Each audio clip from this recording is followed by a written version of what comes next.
Hi, my name is Varad Agarwala, and welcome to the 2016 Champion Brief video topic analysis of the September-October LD topic, Resolved, Countries Ought to Prohibit the Production of Nuclear Power. In this video, I'll be doing a couple of different things. First, we'll be analyzing the words in the resolution via a topicality perspective and discuss how might people interpret the topic differently. Second, we'll go through affirmative arguments and stock positions that you'll likely hear throughout the season. And third, we'll be going through common negative arguments that people are likely to read and how they might manifest themselves in the form of either a critique, an NC, a counterplan, or a disad. So let's move on to first analyzing the words in the resolution. So initially, let's start with the discussion of individual words in the topic and some interpretations that I think will likely be produced throughout the season. So let's start with the initial word of countries. I believe that there are three likely interpretations of the way people might go about interpreting the word countries. The first one came from Jake Niebel, who a while back introduced this argument into a debate called Niebel-T. And Niebel-T basically says that countries is a generic bare plural, meaning that there is no sort of article contextualizing what countries exactly are being discussed, meaning it is a generic statement, meaning the affirmative has to defend all countries prohibit the production of nuclear power in order to be topical. It cannot just defend North Korea and Iran, or North Korea and Japan, or even, 5 or 6 countries. It has to defend that all countries prohibit the production of nuclear power. Now, the likely impact of this interpretation would be some sort of grammar argument that says that correct grammatical interpretations of the resolution are necessary in order to facilitate good debate because it determines negative prep before the round. So on the flip side, there's also the argument that on this topic uniquely, it's actually necessary to read plans in order to avoid generic and abstract debates. The problem with this topic is that there are so many different forms of nuclear power, an incredible amount of ways to produce that energy, and there are multiple different types of prohibitions that merely affirming the entirety of the resolution or saying that all countries should prohibit the production of nuclear power isn't a productive discussion because it is one that encapsulates many different fields of literature. Each country has different forms of protocols and different regulations to prohibit the production of, again, different forms of nuclear power. Saying that the affirmative has to defend the whole resolution or defend it as a generic statement, even though it may be the correct grammatical interpretation, incentivizes bad debates to occur because while the affirmative could get up and say that we should ban nuclear energy in the context of things like floating small module reactors, the negative could get up and read a disad to land-based reactors, and it would be functionally 2 ships passing in the night because there's no plan text to demarcate or clarify what exactly the affirmative defends. This also likely justifies some level of shiftiness on the part of the affirmative because absent specification, they can simply no link out of all negative arguments or a bunch of potential core negative arguments, which likely both hurts the fairness and education of the negative because that means that 1, there's no clash occurring because absent some sort of specific context, there's not a stasis point to generate offense around, but also 2, it means that the affirmative can likely beat the negative on just merely tricks instead of engaging the substance. So the second interpretation that I think will likely be read is T plural, or an argument that says that because countries is plural, it means that the affirmative has to defend 2 or more countries. Meaning, the affirmative cannot just defend North Korea, cannot just defend Iran, or cannot just defend Japan. They have to defend some combination of those. The third interpretation I think that people will likely take is that countries indicates that there has to be some sort of government action, meaning that private companies cannot just ban the production of nuclear power. It has to be some sort of governmental action. So let's move on and talk about a couple of other terms. The second term I want to talk about is prohibit.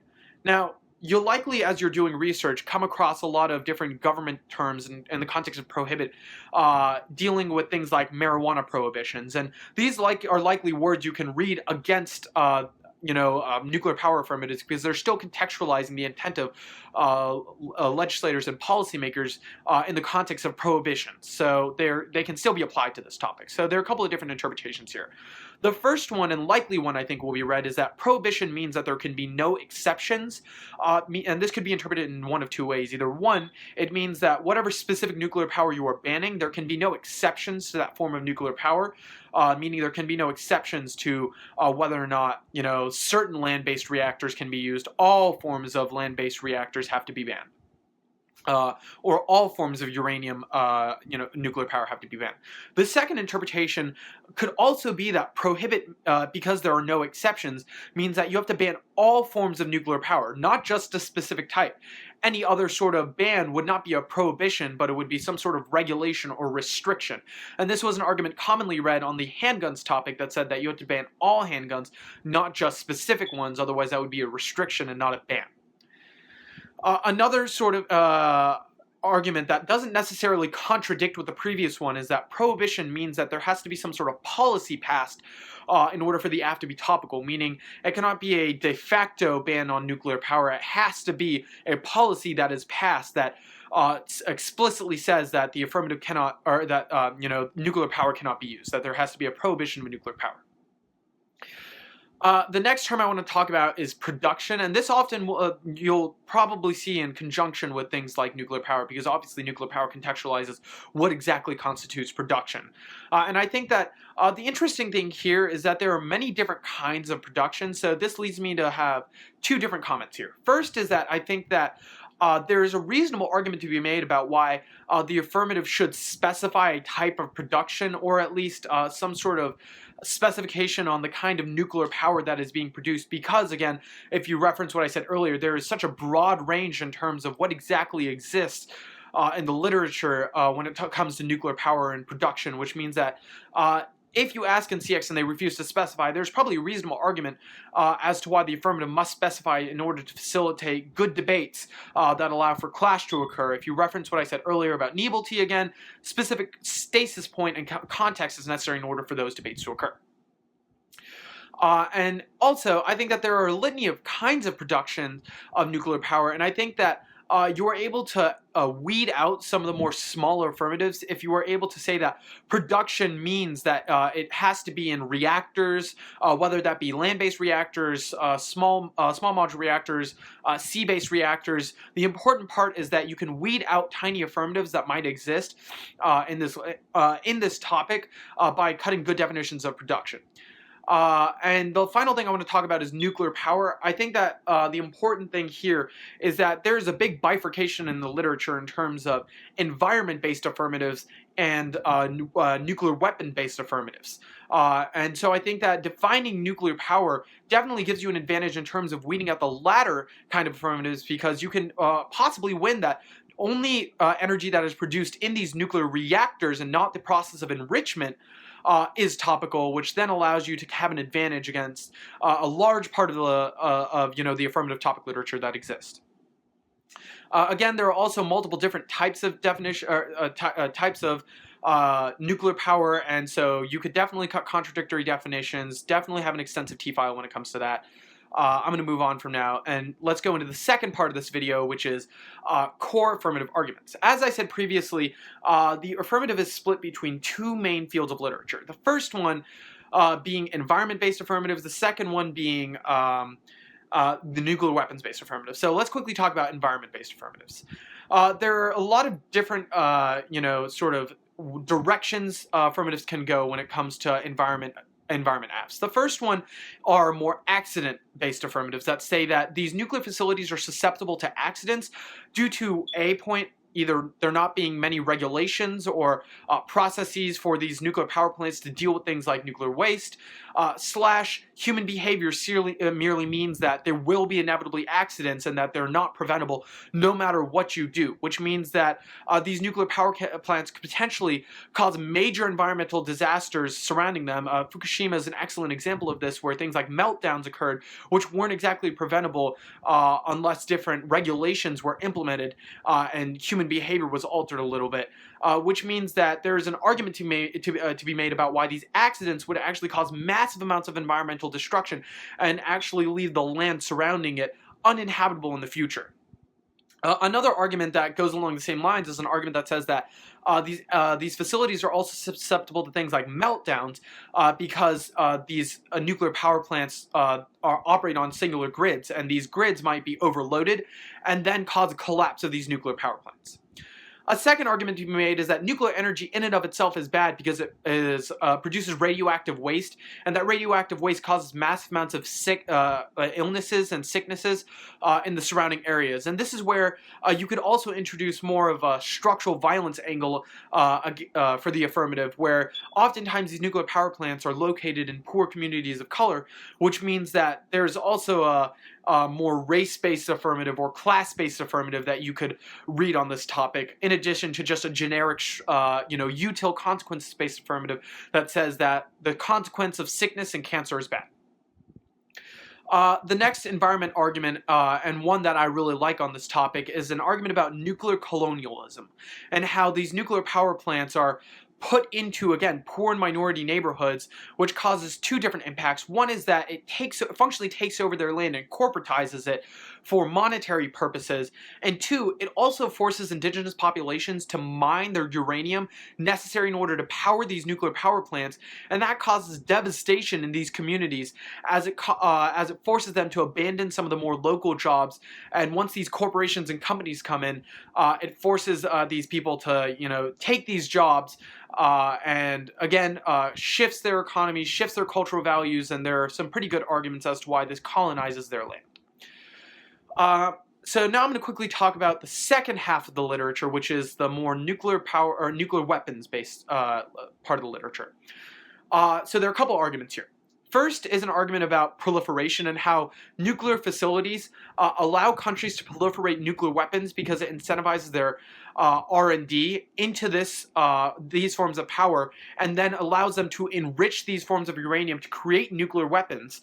And that incentivizes things like proliferation. There's a lot of good literature about this, especially with recent developments in with nuclear facilities in the Korean Peninsula, which means that there's definitely a lot of recent and good quality evidence from experts about this part of the literature.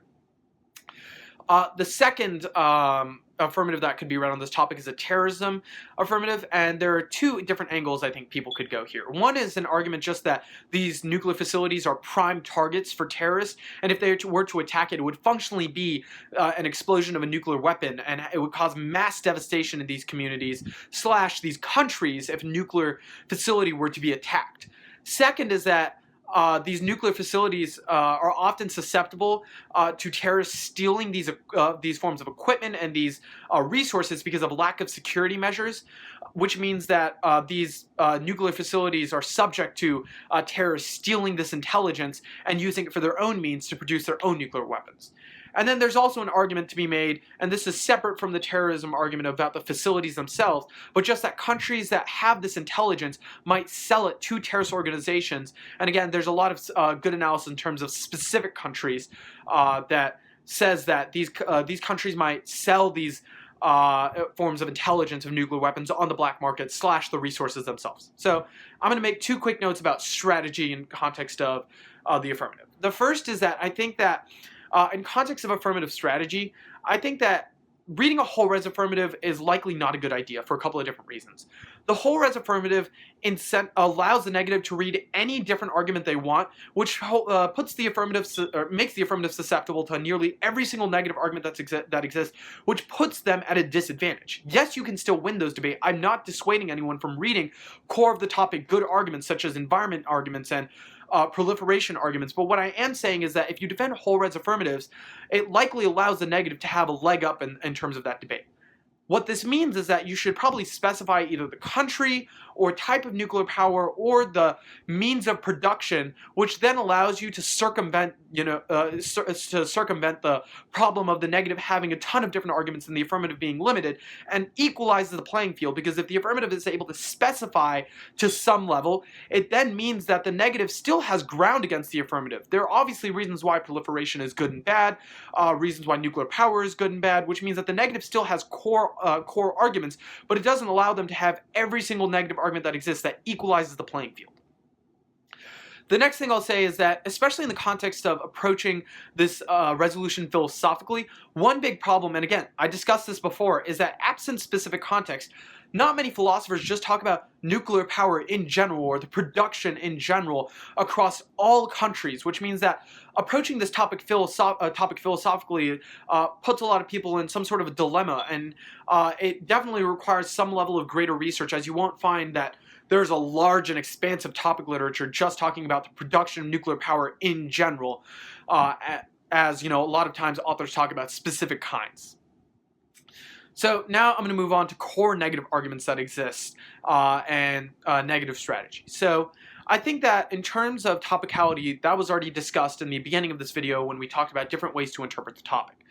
Now I'm going to quickly talk about NCs for a second. One NC that I think definitely exists on this topic and exists on nearly every topic is the Libertarianism NC, that says that violations of freedom are necessarily bad because they violate people's agency. And this is definitely a topic that, or an NC that I predict will be read. And the interesting thing is, because this topic is about nuclear weapons, a lot of authors do discuss the ridiculousness of saying that, you know, putting restrictions on people's freedom when it comes to nuclear weapons is obviously reasonable, because that would the flip side would justify individuals or citizens owning nuclear weapons. But I think if you're a good negative framework debater, you can easily circumvent this by just winning the framework debate, and then subsequently, you know, their objections, while may, you know, intuitively make sense, likely don't hold up to, you know, the framework. So now I'm going to quickly talk about critiques. I think that there are a couple of different critiques that will be likely read on this topic. The first one is an argument about eco pessimism.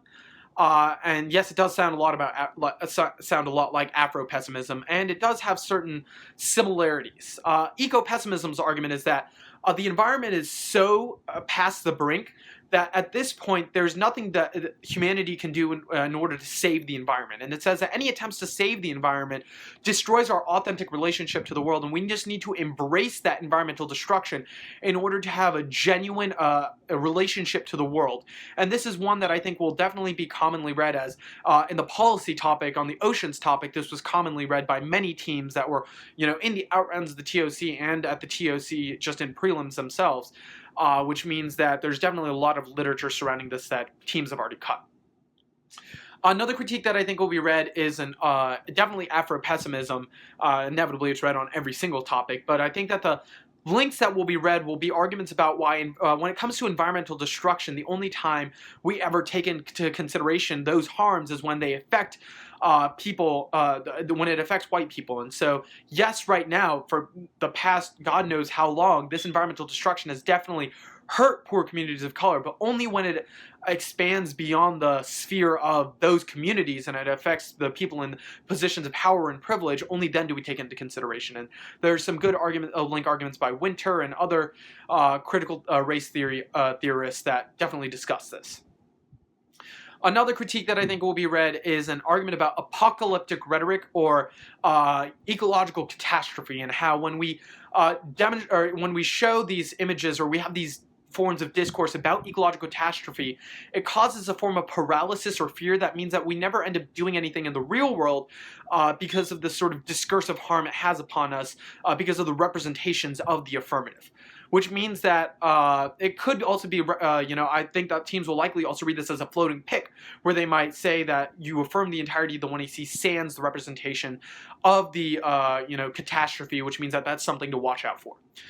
The next thing I'll talk about are disads. The first disad, I think, is a warming disad that says that nuclear power is necessary in order to solve warming. And I think that this is also where a lot of the core of the topic literature comes from, definitely in terms of core negative arguments that exist, just reasons why nuclear power is good, whether it be for warming, whether it be for you know, market stability in terms of prices. There are a lot of good economy arguments, both for the affirmative and the negative, about why this might cause price shocks / stabilize the market. Arguments about sustainability, and so a lot of these environment-based arguments both go for the affirmative and the negative, and that's a contentious debate right there.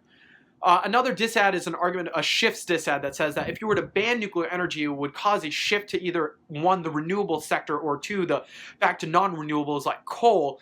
and other fossil fuels, which means that you want to have the impact of this just be that those forms of energy are bad and cause more destruction than nuclear energy. And the interesting thing, not that I say you should steal all of these cards, but the college topic this year is about CO2 and a shift in the energy sector. So there's a lot of good literature in context of people debating in college right now. So you can definitely look for sites and different authors from the college policy community. The last dissent I'll talk about really quickly is an argument about price shocks and how if you were to ban the production of nuclear power, it would likely cause some sort of shock in the market in terms of prices, and you could have some sort of economy-based impact or have some sort of internal link from price shocks to some sort of external impact. But there's definitely something to do with, the economy that exists in the literature. Just depends upon what direction you as a debater want to take it. Next, we'll talk about counterplans. Counterplans are actually what scare me the most on this topic, especially for affirmatives, just because I think that there are so many counterplans on this topic. There are a litany of different authors that talk about international solutions, domestic solutions, cooperative efforts, which means that the affirmative definitely has a very big burden ahead of them in terms of prepping out the different counterplans that exist, which again, I think that means you should read specific affirmatives in order to circumvent this problem. But I'll talk about a couple of different affirmatives or counterplans that I think you should definitely write. One is a privatization counterplan. It basically puts the liability on the private companies and the private industry themselves. In the status quo, the government takes a lot of the liability, which means that if you were to put all of the liability onto private companies, it would actively incentivize them to voluntarily adopt certain procedures and regulations that basically beef up certain standards that ensures that the same sort of environmental destruction that happens now would not happen in the future. Because then the company would be responsible for it. The other counterplan that I think definitely is also incredibly strategic on this topic is an argument that says that you should not allow certain companies to enrich their uranium, or certain countries to enrich their uranium, because in the status quo there are different forms of isotopes. Obviously that's just proven through different forms of science. You learn this in your chemistry class. But the important thing is that there's a certain level of enrichment necessary in order to weaponize the uranium. So the counterplan would basically allow for a certain isotope that allows for nuclear energy, but would not allow for the enrichment process to occur. That would then allow for countries to weaponize it. And this is mainly read against proliferation and terrorism-based affirmatives, because it doesn't allow them to access these nuclear weapons, and all these net benefits would basically be reasons as to why nuclear energy and nuclear power would be good. There are also some international cooperative counterplans, i.e. 5-party and 6-party talk counterplans, which was an organization created intended to basically secure non-proliferation goals. And these are great agent counterplans that exist on the topic, especially because this topic likely requires some level of domestic action to occur. And so I would definitely research into more international agent counterplans as a means to answer some of these smaller affirmatives that people are inevitably going to read. So we talked about NCs, we talked about critiques, we talked about counterplans and disads. I think that likely your negative strategy, these arguments can manifest themselves in a litany of different ways. For example, the arguments about disads and shifting back to the coal industry could also potentially be read as a cap K on this topic. And so just because I've talked about these arguments individually does not mean that you should simply limit your argument investigation to these sort of categories of just disads or just critiques. They oftentimes can be mixed up and thrown together because this literature is definitely very expansive. I've talked about a select few number of arguments, but if you download download and buy the Champion Brief, there are definitely a litany of other arguments that were not discussed in this video that you can definitely get a head start on compared to your opponents. The Champion Brief has over 400 cards, definitely has some great topic analysis by some great debaters such as Felix Tan and Mitali Mathur, which means that, these briefs are definitely going to be able to give you a better and more expansive topic analysis than what I could do in this video, and I definitely recommend that you buy it.